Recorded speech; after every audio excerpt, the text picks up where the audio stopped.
Okay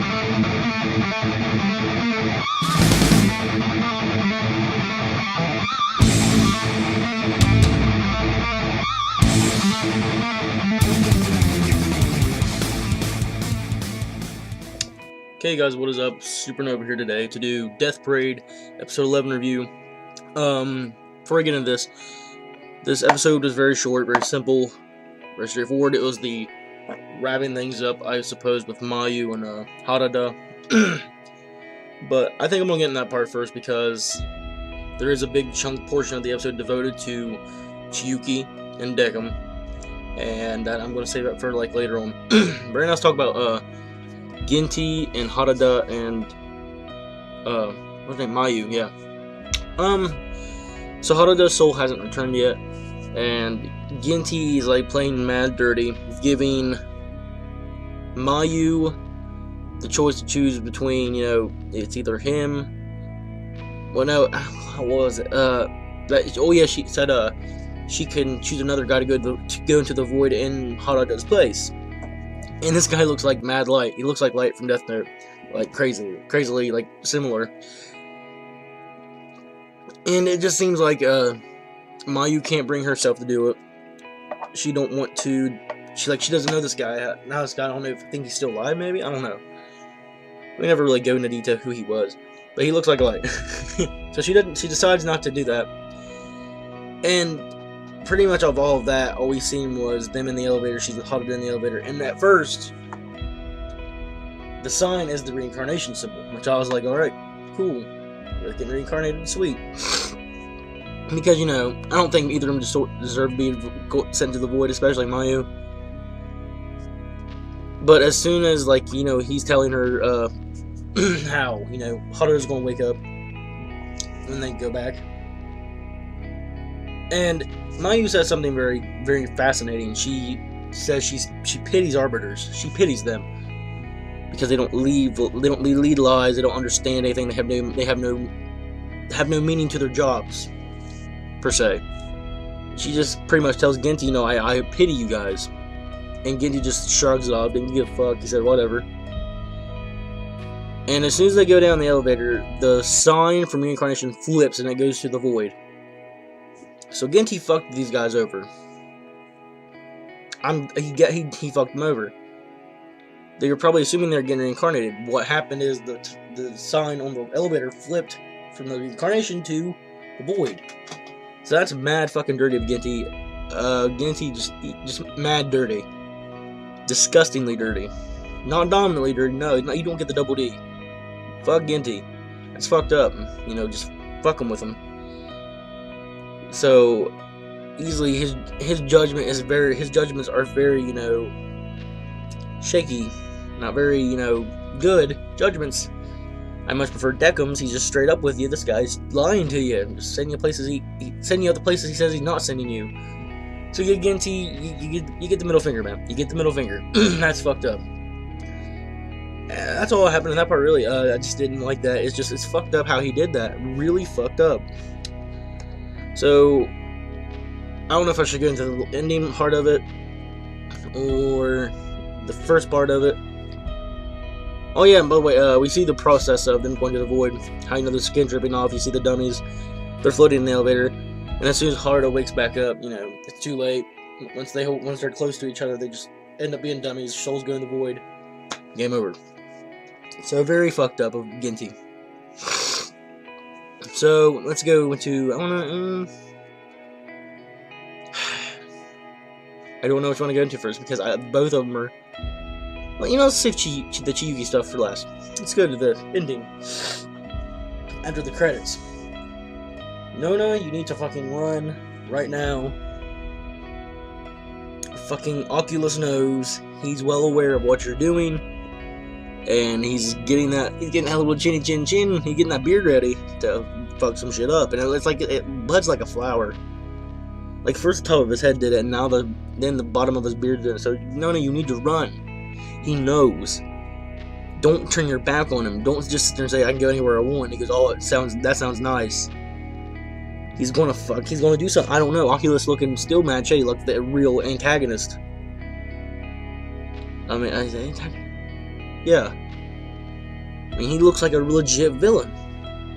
Like, this guy's getting ready to fuck some shit up with Nona. He knows. And Nona, you need to get out. You need to scram. Just fucking bolt to get out of there. So, yeah, you need to get out, Nona, like, for real. This shit's getting serious. Oculus has some shit planned. Okay, that's pretty much all for that one. I mean, that one, I talked about that pretty damn quick. So, get to the chunk of this episode. Chiyuki. We get to see her full, like, her pretty much her life. We see her growing up as a kid, to a teenager, to a young adult, and throughout her whole life, she's been fascinated with ice skating. I suspect the spark came from the Chabot book.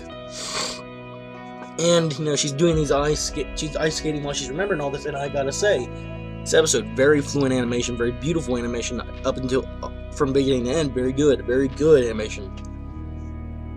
I mean, the whole thing is her doing, like, the triple sow cows and all that shit, very good, very, like, just very good animation. It's just captivating. It was really well done, really well handled.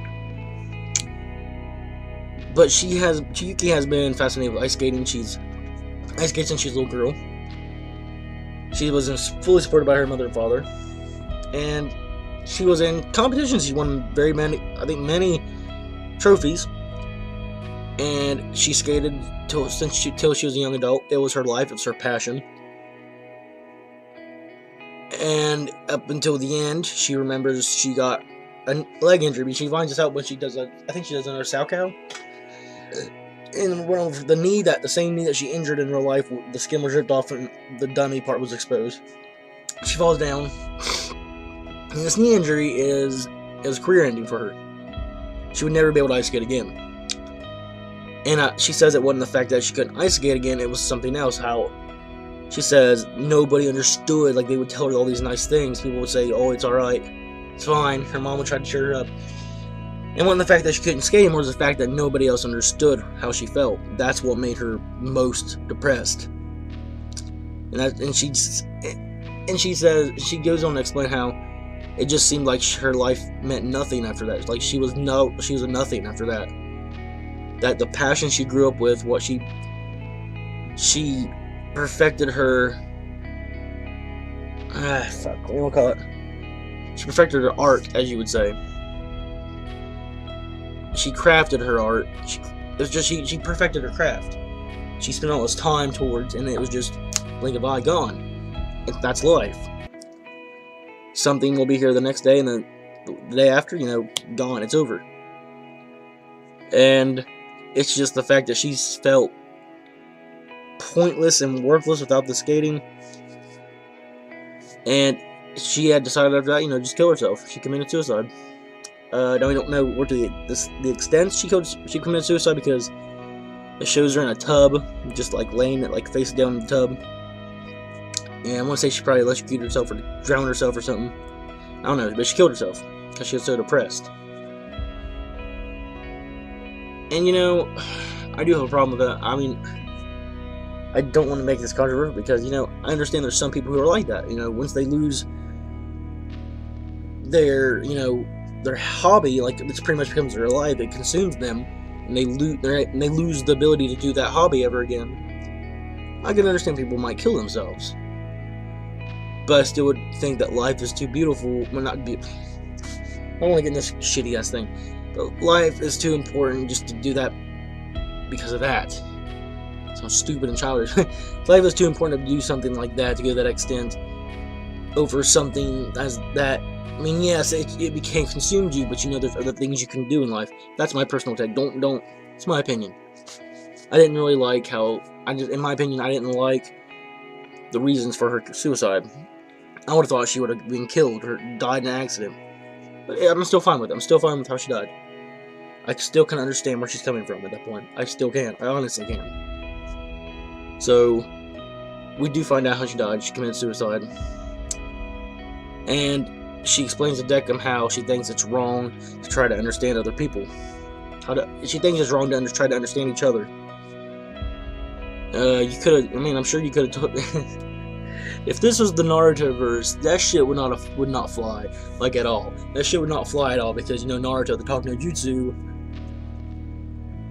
fucking, you know, that shit don't, I mean, thank goodness isn't Naruto, because the shit don't fly here. I mean, that shit don't fly there. It doesn't fly at all, you know. There's people, I'm pretty sure there's people that said that Naruto, and Naruto's like, no. I'm saving that for my Naruto overview.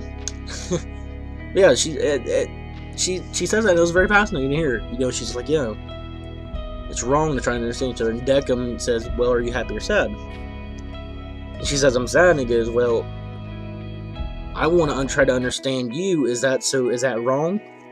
So Decim did get her there on that one. There's nothing wrong with trying to understand each other. In my opinion, there's nothing wrong with that. I think it's better people try to understand each other. But Decim wants to know more about Chiyuki.